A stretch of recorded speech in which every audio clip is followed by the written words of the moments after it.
आपको मालूम है कि हम आज जो है मेरठ में लिटरेरी फेस्टिवल चल रहा है यहाँ पर आईआईएमटी यूनिवर्सिटी गंगानगर मेरठ में। और यहाँ पर विभिन्न देश के विभिन्न प्रांतों से और विदेशों से भी बहुत से साहित्यकार, लेखक, कवि, विचारक यहाँ पर उपस्थित हैं। और आज हम सबसे पहले आपकी मुलाकात करा रहे हैं डॉक्टर विजय तिवारी, जो कि अहमदाबाद से आए हैं। और डॉक्टर साहब, आप अपना थोड़ा सा परिचय बताएं। परिचय में तो बस ये है कि मैं मूलतः शिक्षक हूँ। विद्यालय में बच्चों को हिंदी पढ़ाता हूँ और गज़लें लिखने का शौक़ है। कविताएं, गज़लें लिखता हूँ। मंच से कवि सम्मेलन पढ़ता हूँ, मुशायरे पढ़ता हूँ। मेरी 2 पुस्तकें गज़ल संग्रह के रूप में प्रकाशित हो चुकी हैं। क्या नाम है उनके बताओ।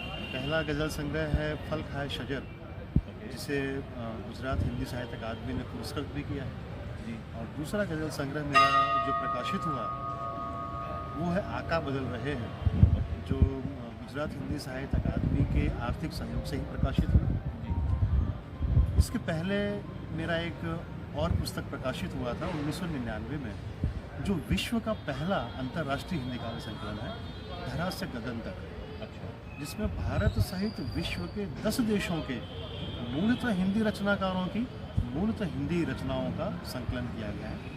भारत सहित विश्व के जो 10 देश हैं वो आप अमेरिका है, England, Norway, Nepal, Fiji, Mauritius, Canada, Germany, New Zealand, इस तरह के देशों से, ठीक है, वो जो मूलतः हिंदी भाषी हैं वहाँ गए हैं जी जी। और रोजी रोटी के चक्कर में, लेकिन उन्होंने अपनी भाषाई अस्मिता का त्याग नहीं किया। वहाँ से हिंदी की पत्रिकाएं प्रकाशित कर रहे हैं, वहाँ हिंदी के कार्यक्रम हो रहे हैं। ऐसे लोगों से संपर्क करके हिंदी दिवस के 50वें अवसर पर 1999 में विश्व का पहला अंतर्राष्ट्रीय हिंदी काव्य संकलन प्रकाशित किया था जी। और अभी बस इसी तरह से काम करता रहता हूँ। जैसे यहाँ पर जो साहित्य सम्मेलन हो रहा है, आप पहले भी यहाँ पर मेरठ में आए हैं, तो पहले जब आए यहाँ पर 2 साल पहले या 3 साल पहले जो थी, और आज जो रूप देख रहे हैं, आज पहला दिन है, तो कैसा आपको महसूस हुआ यहाँ के कार्यक्रम आए? कार्यक्रम यकीनन अपने आप में एक अनूठा कार्यक्रम है जी। भारत में और भी बहुत सारी जगहों पर इस तरह के कार्यक्रम होते हैं। गुजरात साहित्य अकादमी की ओर से भी वहाँ कार्यक्रम होता है। Gujarat literature festival, Jaipur literature festival, मैंने नाम सुना है, और भी कई कार्यक्रम होते हैं। लेकिन मैं पिछले वर्ष भी यहाँ आया था और इस वर्ष भी यहाँ हूँ। ये अपने आप का एक अनूठा कार्यक्रम है, अद्वितीय है। इसमें कनाडा से आए हैं, नॉर्वे से आए हैं, जापान से आए हैं, बेल्जियम से आए हैं, और भारत भर के विभिन्न प्रांतों से जो श्रेष्ठ साहित्यकार हैं, जो अच्छे साहित्यकार हैं, जिनके साहित्य में अच्छी पकड़ है, ऐसे लोगों का यहाँ एक अच्छा जमावड़ा, या यूँ कहा जाए कि साहित्यकारों का एक बड़ा कुंभ है, तो कोई अतिशयोक्ति नहीं है। अपने आप में एक अच्छा कार्यक्रम है। और इस कार्यक्रम को क्रांति धरा मेरठ अकादमी जो ऑर्गेनाइज करती है, जो आयोजित करती है, पूरा का पूरा जो संयोजन है और पूरी कमेटी जो लगी हुई है इसके पीछे, सारे के सारे पदाधिकारी, इसके संस्थापक डॉक्टर विजय पंडित, ये अपने आप में यकीनन बहुत प्रशंसा के पात्र हैं, साधुवाद के पात्र हैं। बड़ा अच्छा काम। आप एक बतौर शिक्षक भी हैं और साहित्य से जुड़े हुए हैं। आपकी अपनी उपलब्धियां, जैसे आपने बताया, आपने किताबें लिखी और विशेष स्तर पर आपको एक पहचान मिली। आज आपको यहाँ पर पुरस्कृत भी किया गया, तो आप कैसा महसूस कर रहे हैं पुरस्कार का नाम, और आपको किस तरह से फीलिंग्स हो रहे हैं आज इस तरह से पुरस्कृत होते हुए? थोड़ा उस पर प्रकाश डालिए। आदरणीय, आपने जिस तरह से ये प्रश्न पूछा, वाकई में मेरे मन को आपने छू लिया। बड़ा शानदार प्रश्न है आपका कि एक शिक्षक के साथ साथ में जब आप कवि भी हैं और आप इस व्यवसाय से जुड़े हैं, तो आपको कैसा लगता है? आपकी जानकारी के लिए और अपने श्रोताओं के लिए भी मैं बता दूं कि मेरी अपनी गज़ल गुजरात के पाठ्य पुस्तक में कक्षा 10 में लगी रही, और आज कक्षा 11 में भी मेरी गज़ल पाठ्य पुस्तक में लगी है। पूरे गुजरात के विद्यार्थी उसे पढ़ रहे हैं। तो मैं अपनी कक्षा में जब पढ़ाता हूँ तो बच्चे बड़े खुश होते हैं, बोले सर आप अपनी वो वाली गज़ल पढ़ाइए जो हमारी किताब में है सर। तो एक शिक्षक अपनी ही क्लास में खड़ा होकर के एक कवि के रूप में अपनी ही गज़ल को पढ़ा रहा है, ये एक बहुत बड़ी उपलब्धि है। दूसरी उपलब्धि, जैसा आपने यहाँ बताया, शायर हफीज़ मेरठ स्मृति पुरस्कार से मुझे यहाँ सम्मानित किया गया। और जहाँ तक मुझे जानकारी मिली कि इसके लिए इन्होंने लगभग पिछले 8-9 महीने से काफ़ी परिश्रम किया, बहुत परिश्रम किया। कई एक लोगों के इन्होंने परिचय खंगाले, कई एक लोगों के इन्होंने बायोडाटा मंगवाए और उसका अध्ययन किया। उसके बाद मुझे इस सम्मान के लिए चुना गया। मैं इसके लिए इनका आभारी हूँ। शायद हफीज़ मेरठ स्मृति सम्मान जो मुझे दिया गया, इसके लिए यकीनन मैं अपनी कृतज्ञता ज्ञापित करता हूँ, उनका आभार दर्शाता हूँ। आगे जैसे कि समाज के अंदर साहित्य का योगदान बिल्कुल माना जाता है।